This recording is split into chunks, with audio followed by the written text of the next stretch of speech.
नमस्कार साथियों, मैं डॉक्टर ज़हीर अब्बास। आज का अपना टॉपिक है कि अगर हमारा खराब लाइफ स्टाइल के कारण अगर इंटेस्टाइन का माइक्रोबायोम बिगड़ जाए तो इसको सुधारने का क्या तरीका हो सकता है, उसके बारे में अपन डिस्कस करेंगे। दोस्तों, खराब लाइफ स्टाइल का सीधा हमारा इंटेस्टाइन पर प्रभाव पड़ता है।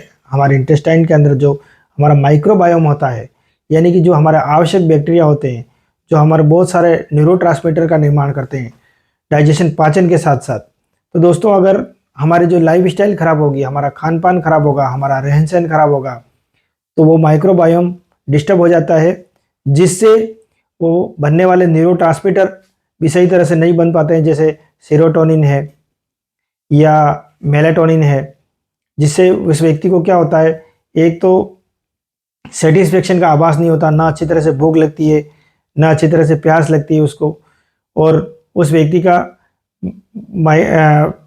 माइक्रोबायोम बिगड़ने से उस व्यक्ति की नींद भी डिस्टर्ब हो जाती है।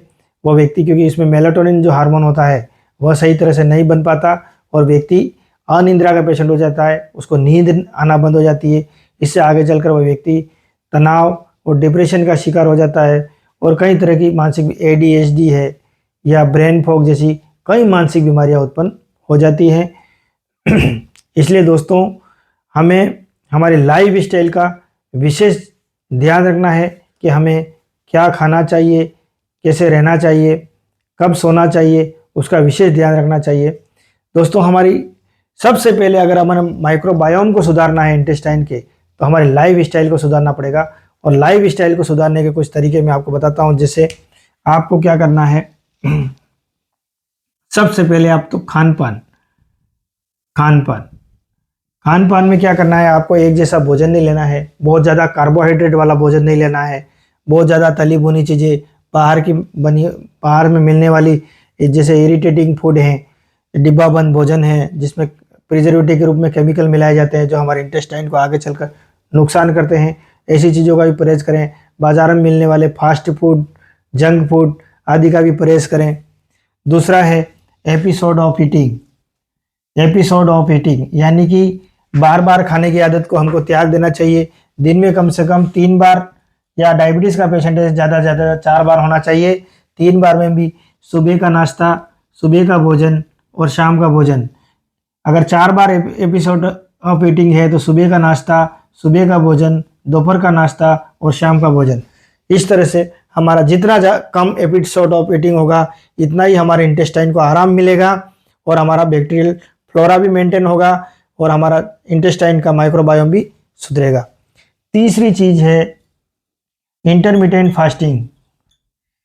दोस्तों, अगर हम 24 घंटों को 2 भागों में बांट दें, 8 ओवर और 16 ओवर, तो 8 ओवर का हमारा ईटिंग विंडो होगा, यानी कि खाने का समय होगा 8 घंटे, और 16 घंटे का हमारा फास्ट होगा, यानी कि आपने शाम को 7 बजे खाना खाना बंद किया है।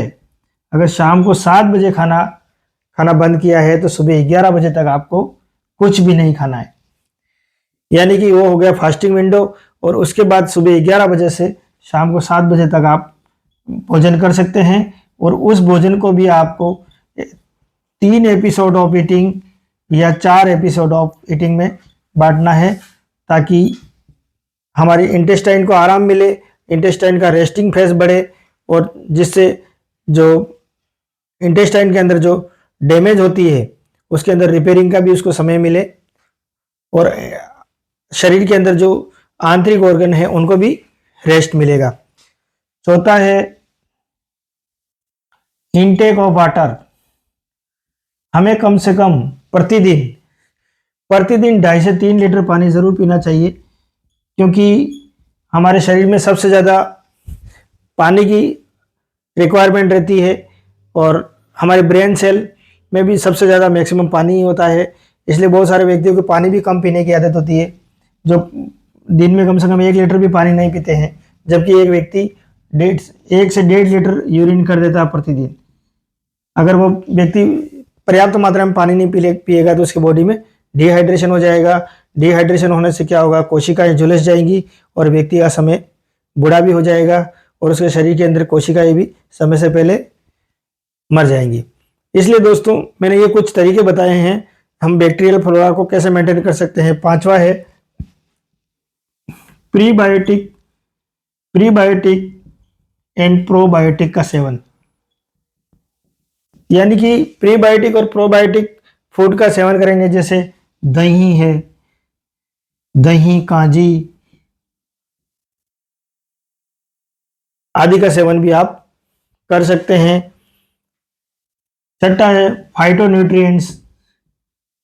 फाइटोन्यूट्रिएंट्स का सेवन, यानी कि पेड़ पौधों की जो पत्तियां हैं उनका जूस बनाकर व्यक्ति पिएगा, तभी उसका बैक्टीरियल फ्लोरा मेंटेन होता है और शरीर में जाने वाले माइक्रो न्यूट्रिएंट्स की कमी भी पूरी होती है। इस तरह से दोस्तों अगर हमारा जो खान पान और रहन सहन सही होगा तो हमारे इंटेस्टाइन का बैक्टीरियल फ्लोरा भी मेंटेन रहेगा, और बैक्टीरियल फ्लोरा मेंटेन होने से हमें क्या है, आगे चलकर हमारे शरीर में मानसिक बीमारियां उत्पन्न नहीं होंगी।